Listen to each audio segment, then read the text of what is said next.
Salut, je suis contente que tu es là. Cette semaine, quelque chose est arrivé à la maison. Tiens, good girl, mon chien. C'est que, à un moment donné, mon père avait un rendez-vous chez le médecin. Et moi, j'allais le conduire parce qu'on allait examiner ses yeux. Il ne serait pas en mesure de conduire après. Donc, moi, mon père, ma mère, tous, ils sont allés. Et on a laissé Esme seule à la maison.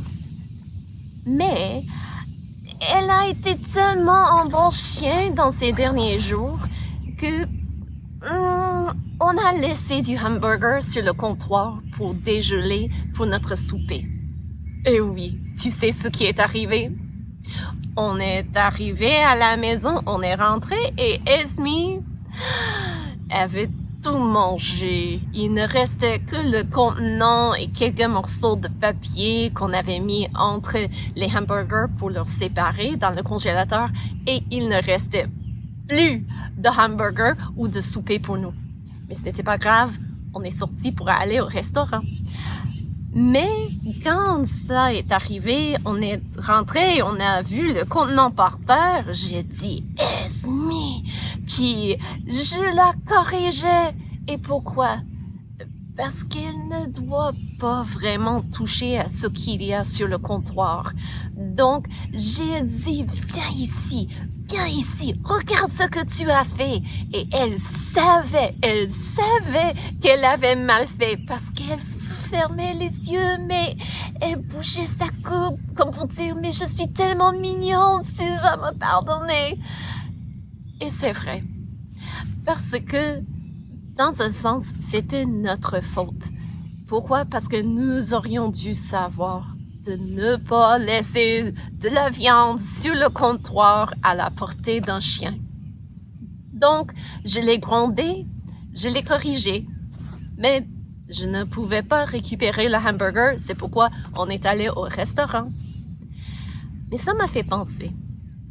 Je l'ai corrigé. Et pourquoi? Parce que est-ce que c'est bon pour un chien de manger de la viande comme ça? Peut-être dans un sens physique. Mais ce n'est pas bon dans le sens que si elle fait toujours cela, je n'aurai jamais de repas moi et je n'aurai pas les moyens de la nourrir. C'est mieux qu'elle mange la nourriture auquel elle est accoutumée, qui est bon pour elle et en plus, elle avait des nausées. Elle n'est pas habituée à manger ça cru en telle grande quantité, ok? Ce n'est pas que je n'aime pas partager avec elle, je lui fais des collations et des choses, mais pas en tellement grande quantité. Le lendemain, elle avait vomi plus qu'une fois. Donc, je dois la corriger parce que je n'aime pas? Non, pas parce que je ne l'aime pas, mais parce que je l'aime. Je dois la corriger pour son bien. Et ça m'a fait penser. Souvent, Dieu nous corrige dans la vie. Il nous permet de vivre des expériences qui sont difficiles ou il nous corrige avec un verset, il utilise une autorité comme nos parents, un enseignant, quelqu'un à l'école, un voisin. Et on n'aime pas être corrigé. Mais tu sais quoi? C'est bien que Dieu nous aime tellement qu'il est prêt à nous corriger des choses, des actions, des choix qui vont nous amener à avoir des problèmes dans la vie. Comme quelqu'un a eu des nausées après son petite aventure avec l'hamburger. Donc, quand Dieu nous corrige, c'est une bonne chose. Et tu sais quoi? La Bible nous en parle. Dans le livre des Hébreux, au chapitre 12, la Bible nous dit « Mon fils, ne méprise pas le châtiment du Seigneur et ne perds pas courage lorsqu'il te reprend. » Il te corrige. Car le Seigneur châtie celui qu'il aime et il frappe de la verge tous ceux qu'il reconnaît pour ses fils. Supportez le châtiment. C'est comme des fils que Dieu vous traite. Car quel est le fils qu'un père ne châtie pas?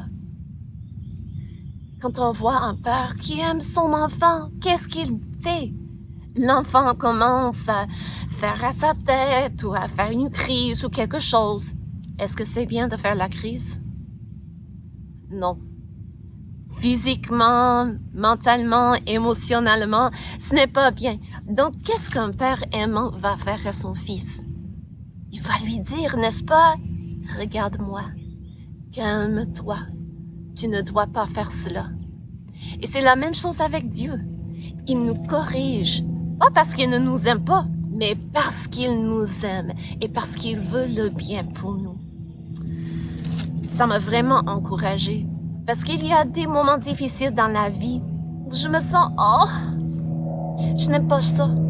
Comme en ce moment, il y a un avion qui passe et je n'aime pas ça parce que je sais que tu vas l'entendre, mais je ne peux rien faire de cela, donc on va juste saluer le pilote.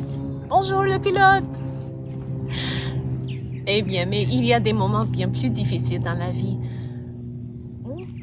On nous corrige parce que nous avons fait du mal. Nous avons menti, dit quelque chose qui n'était pas vrai, ou nous avons été méchants avec nos paroles, ou nous n'avons pas fait ce qui était notre responsabilité, nettoyer la chambre ou la salle de bain, ou faire quelque chose pour aider maman ou papa avec le souper. On n'aime pas quand on nous corrige, mais c'est bien pour nous. Ça nous aide en nous mettant sur un meilleur chemin de la vie. Et donc, quand je suis frustrée, ou je ne veux pas parce que je n'aime pas, je me réconforte dans le fait que si Dieu ne m'aimait pas, il ne me corrigerait pas. Mais parce qu'il m'aime, il me corrige pour m'aider. Et je peux avoir confiance qu'il m'aime. Tout comme j'aime un chien qui a mangé tout le hamburger. Mais, par la grâce de Dieu, je l'ai corrigée pour qu'elle apprenne mieux et pour qu'elle reste en bonne santé. Veux-tu la voir encore une fois? Esme, vite! Une autre collation pour un chien qui écoute. Bon chien. Et qui est corrigé, mais qui est aimé. Tiens, bon chien. Merci d'être là. Et Dieu voulant, à la prochaine. Au revoir.